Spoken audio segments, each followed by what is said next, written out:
নমস্কার বন্ধুরা, জিকে বাংলা জ্ঞান চ্যানেলে তোমাদের সকলকে স্বাগত। আশা করি তোমরা সকলেই ভালো আছো। আজকের প্রথম প্রশ্ন, ভারতের কোন শহরে প্রথম রোবট ট্রাফিক পুলিশ পরিষেবা চালু করা হয়েছে?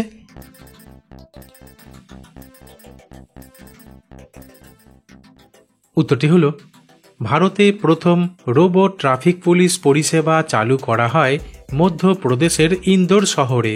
আর এই রোবটটি ট্রাফিক নিয়ন্ত্রণে সহায়তা করে এবং ট্রাফিক আইন লঙ্ঘনকারীদের চালানো জারি করতে সক্ষম। তাছাড়া কেরালা রাজ্যের রাজধানী তিরুবনন্তপুরমে কেরালা পুলিশ তাদের বাহিনীতে প্রথম হিউম্যানয়েড পুলিশ রোবট অন্তর্ভুক্ত করেছে। প্রশ্ন, পৃথিবীর কোন দেশের মেয়েরা সবথেকে বেশি বোরকা পরে?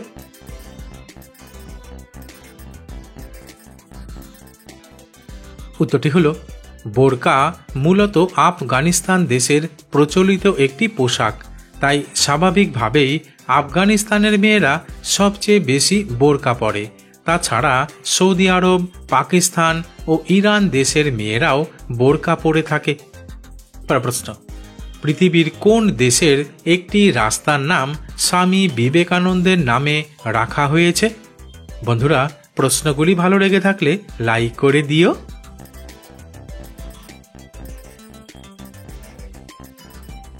উত্তরটি হলো, আমেরিকার শিকাগো শহরে একটি রাস্তার নাম স্বামী বিবেকানন্দের নামে রাখা হয়েছে, যার নাম স্বামী বিবেকানন্দ ওয়ে।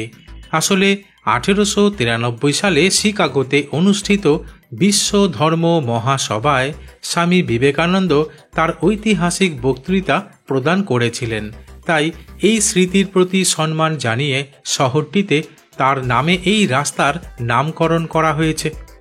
প্রশ্ন, প্রতিদিন 1 গ্লাস করে দুধ খেলে শরীরে কি প্রভাব পড়ে?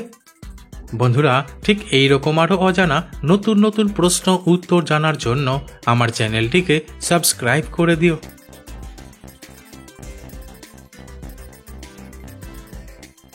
উত্তরটি হলো, দুধ ক্যালসিয়ামের অন্যতম উৎস, যা হাড়ের গঠন এবং মজবুত করার জন্য খুবই জরুরি। তাই নিয়মিত দুধ পান করলে হাড় ক্ষয় হওয়ার ঝুঁকি কমে এবং অস্টিওপোরোসিস প্রতিরোধে সাহায্য করে।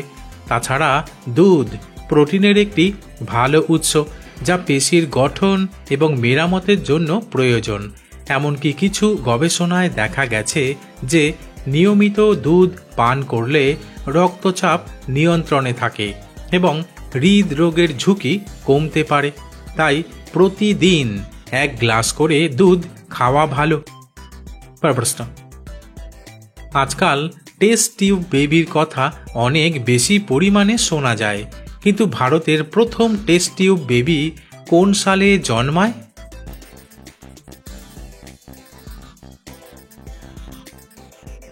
উত্তরটি হলো, ভারতের প্রথম টেস্ট টিউব বেবি দুর্গা 1978 সালের 3রা অক্টোবর কলকাতায় জন্মগ্রহণ করেন।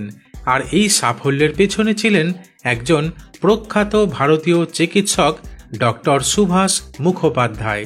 তবে তিনি এবং তার দল বহু চেষ্টার পর এই অসম্ভবকে সম্ভব করেছিলেন। প্রশ্ন, আজকাল যে কোনো জায়গায় যাওয়ার জন্য বেশিরভাগ মানুষ ট্রেনের উপরে নির্ভর করে থাকে, কিন্তু পৃথিবীর সবথেকে দ্রুততম ট্রেনের নাম কি?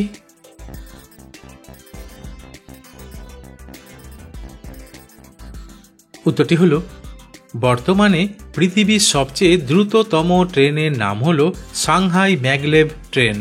আর এই ট্রেনটি চীনের সাংহাই শহরে চলাচল করে এবং এর গতি প্রায় 430 কিলোমিটার প্রতি ঘন্টা। তবে এটি ম্যাগনেটিক লেভিটেশন প্রযুক্তির মাধ্যমে চলে, যেখানে ট্রেনটি রেল লাইনের উপর ভেসে থাকে এবং কোনো চাকা ব্যবহার করে না। আর এই কারণে এটি খুব দ্রুত গতিতে চলতে পারে।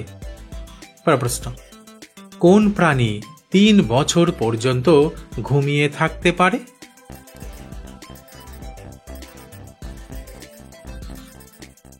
উত্তরটি হলো, অদ্ভুত লাগলেও আসলে সামুদ্রিক শামুক এমন একটি প্রাণী যা চরম প্রতিকূল পরিস্থিতিতে 3 বছর পর্যন্ত ঘুমিয়ে থাকতে পারে। আসলে খরা, প্রচণ্ড ঠান্ডা বা খাদ্যের অভাব হলে এই শামুক দীর্ঘ সময় নিজের খোলসে থেকে যায়। প্রশ্ন, বৃষ্টি সাধারণত উপর থেকে নিচে পড়ে, তাই কোনো না কোনো কারণে বৃষ্টির জল আমাদের সকলের গায়ে পড়তে পারে, কিন্তু এমন কোন পাখি আছে যার গায়ে কখনো বৃষ্টির জল পড়ে না?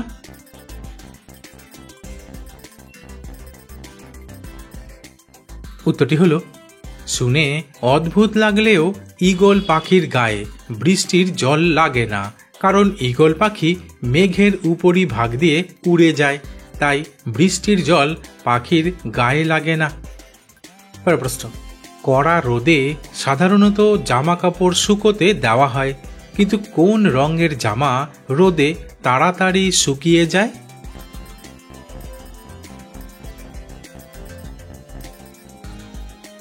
উত্তরটি হলো, রোদে জামা কাপড় শুকোনোর ক্ষেত্রে রঙের একটি গুরুত্বপূর্ণ ভূমিকা রয়েছে, কারণ সাধারণত গাঢ় রঙের কাপড়, বিশেষ করে কালো, নীল, গাঢ় লাল বেশি তাপ শোষণ করে, ফলে এগুলো দ্রুত শুকিয়ে যেতে পারে। তবে কিছু ক্ষেত্রে সাদা বা হালকা রঙের কাপড়ও দ্রুত শুকিয়ে যেতে পারে, কারণ এগুলো তাপ প্রতিফলিত করলেও হালকা হওয়ায় সহজে বাতাস প্রবাহিত হয় এবং আর্দ্রতা দ্রুত বাড়ায়। প্রশ্ন, কিশমিশের সাথে কি খেলে 9 ইঞ্চি বড় হয়ে যায়?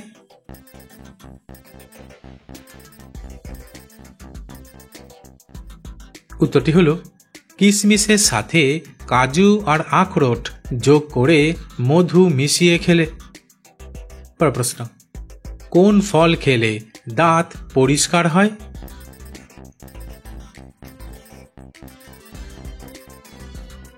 উত্তরটি হলো, আপেলে ম্যালিক অ্যাসিড থাকে, যা দাঁতের দাগ দূর করতে সাহায্য করে এবং দাঁতকে সাদা করতে পারে।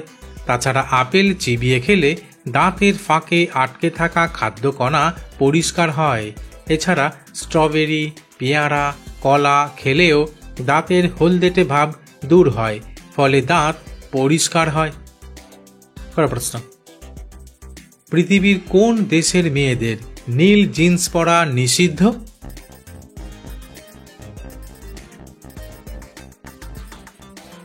উত্তরটি হলো, উত্তর কোরিয়া দেশে নারীদের জন্য নীল জিন্স পরা নিষিদ্ধ, কারণ দেশটির শাসক কিম জং উন নীল জিন্সকে আমেরিকান সাম্রাজ্যবাদের প্রতীক হিসেবে বিবেচনা করেন, তাই এটি পরিধানে নিষেধাজ্ঞা আরোপ করেছেন।